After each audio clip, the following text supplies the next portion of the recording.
दोस्तों ये कहानी है शक्तिशाली 10 रिंग्स की जिन्हें कोई भी इंसान पहनकर अमर हो जाता है। कहानी की शुरुआत में हम सेंची के पिता को देखते हैं जो कि 10 रिंग की मदद से अकेले दुश्मनों से लड़ रहे थे। 10 रिंग की सहायता से उन्होंने बहुत सी लड़ाई जीती थी। इसी के साथ वे अपनी एक ऑर्गेनाइजेशन शुरू करते हैं जिसका नाम वे 10 रिंग्स रखते हैं। पूरी दुनिया को कंट्रोल करने के बाद सेंची के पिता एक गाँव पर रिसर्च करते हैं क्योंकि लोगों का मानना था कि उस विलेज में मिथिकल क्रिएचर्स एंड जेम्स पाए जाते हैं। तो वे इस गांव पर कब्जा करने के लिए निकल जाते हैं, लेकिन रास्ते में ही उन्हें एक मैजिकल फॉरेस्ट रोकने लगता है जिससे उनकी गाड़ी रास्ते में ही एक खाई में गिर जाती है। लेकिन लकीली टाइम पर वो गाड़ी से बाहर निकल जाते हैं जिससे उनकी जान बच जाती है और फिर वे जंगल में एंटर हो जाते हैं। फिर वहाँ उन्हें एक गार्जियन मिलती है जो कि उनका रास्ता ब्लॉक करने की कोशिश करती है और उन्हें वहां से वापस जाने के लिए कहती है। उन दोनों के बीच में एक जबरदस्त फाइट होती है। उस लड़ाई में वो गार्जियन सेंची के फादर को भारी टक्कर देती है और आखिरी में हारकर सेंची के फादर को मुंह की खानी पड़ती है।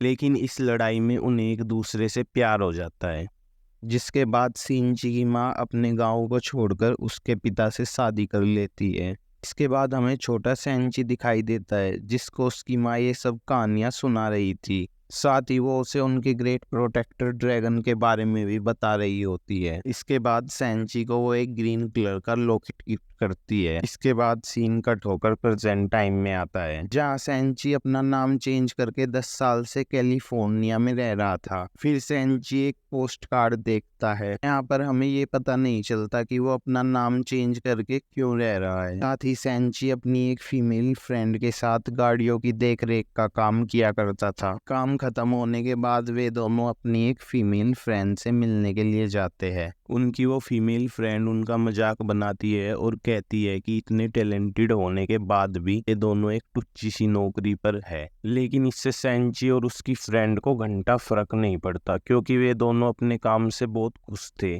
अब इसके बाद दोनों बार में जाकर खूब एंजॉय करते हैं। पूरी रात एंजॉय करने के बाद वो दोनों अगले दिन काम पर लेट हो जाते हैं। इसके बाद सीन आता है जिसमें सेंची और उसकी फ्रेंड आराम से बैठकर बस में जा रहे थे। तभी वहाँ कुछ लोग आते हैं जो कि सेंची से उसका लॉकेट जबरदस्ती छीनने लगते हैं, जिस वजह से सेंची को उनसे लड़ना ही पड़ता है। सेंची उन लोगों को बड़े आराम से हरा देता है। बस में एक ब्लॉगर होता है जो उनकी फाइट को लाइव टेलीकास्ट कर रहा होता है। सेंची उन गुंडों को तो बड़ी आसानी से हरा देता है, लेकिन तभी वहाँ उनका लीडर आता है। इसके बाद वो अपना आर्मर हैंड निकालता है जिसे देखकर सबकी फटकर हाथ में आ जाती है। इसके बाद उन दोनों में बहुत जबरदस्त फाइट होती है। इसके साथ ही उस बस के ब्रेक भी फेल हो जाते हैं। साथ ही उस बस का ड्राइवर भी निकल लेता है। इसके बाद सेंची की फ्रेंड ड्राइविंग संभालती है क्योंकि डीप कट की वजह से वो बस 2 हिस्सों में अलग होने वाली थी। तो सेंची सभी यात्रियों को अगली साइड जाने के लिए बोलता है। फिर वो उस विलन को किक्स मारकर पिछली साइड पहुंचा देता है और बस 2 हिस्सों में बट जाती है। फिर बस बहुत सारी गाड़ियों को क्रैश करके आखिरकार रुक ही जाती है। तभी सेंची नोटिस करता है कि उसका लॉकेट उसके पास नहीं है क्योंकि उन लोगों ने उसका लॉकेट चुरा लिया है और अब वो लोग उसकी सिस्टर का लॉकेट चुराने जा रहे हैं। इसलिए वो जल्दी से घर जाकर अपनी बहन के पास जाने की तैयारी करता है। तब सेंची की फ्रेंड उससे पूछती है कि वे लोग कौन थे। तब सेंची बताता है कि वे आदमी उसके पापा के द्वारा भेजे गए थे